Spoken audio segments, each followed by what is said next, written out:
Can I just begin by asking you, what exactly is the policy change you've announced today? So what we're saying is, under the new state pension system to come in from April 2016, the pension you get will be based on what you yourself have put into the system, not anything to do with your husband or wife. And that old system has been in place since the Second World War, and we just think it's out of date, paying people pensions based on their husband or their wife's record.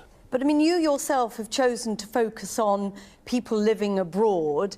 You are talking about people getting a state pension who've never set foot in this country. I mean, how many people would that cover?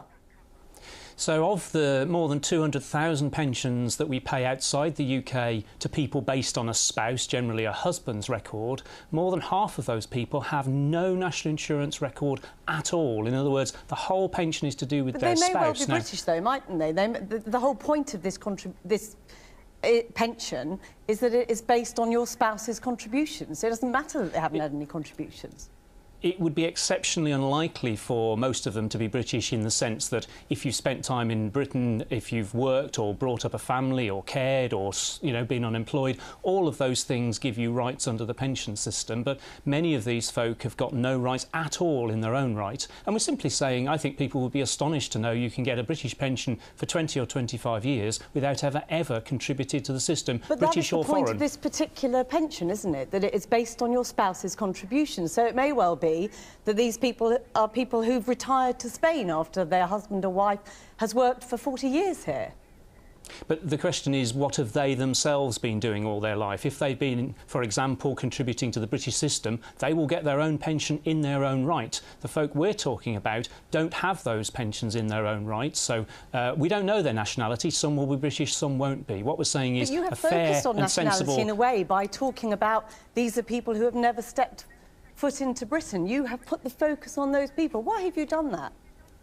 So what we're saying is that we're trying to design a system not like in the 1940s, where the pension you got was based on your spouse, but a modern system where it's about your own record. And what we've noticed is, in Britain, the number of people getting pensions based on a spouse has been falling, but outside the UK, the numbers we're paying are actually increasing. So this is going to be more and more of an issue, and the reason we're focusing on pensions outside the UK is those are the ones that are growing.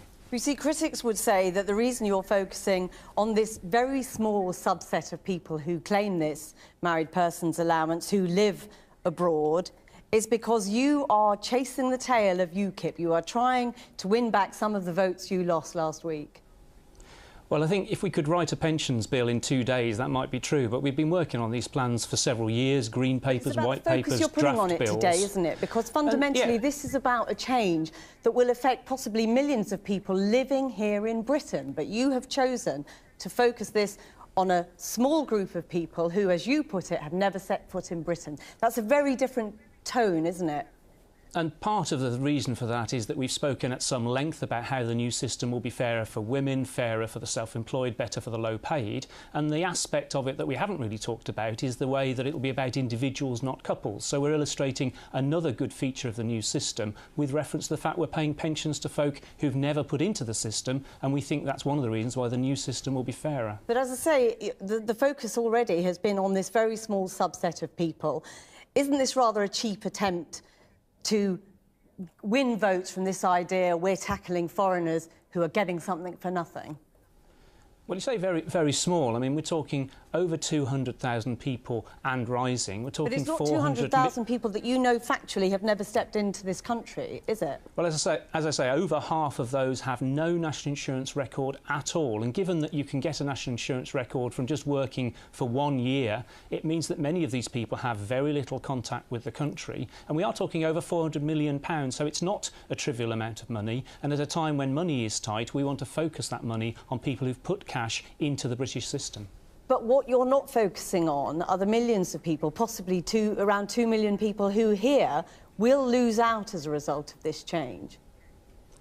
Well, I don't recognise that number at all. I mean, clearly, in future, most women, for example, reaching state pension age, have a pension in their own right. As I say, in Britain, relying on your husband is becoming rarer and rarer, whereas overseas it's becoming more and more common. And that's why we're changing the system, because we don't think going forward a system that's about what your spouse did is a sensible basis for a modern pension system.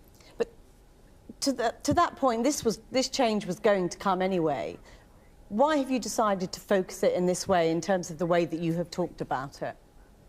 Well, this change wouldn't have come without our reforms. In other words, we would have been going on paying increasing numbers of pensions to people outside the UK. They would have been the dominant proportion over time. And what we're saying is that a modern pension system should be about you and what you've put in. And with our reforms that come in 2016, it will be a simpler and fairer system. We'll legislate for that, starting with the Queen's speech later this week, and that's why we're highlighting it. Steve Webb, thank you very much for joining us.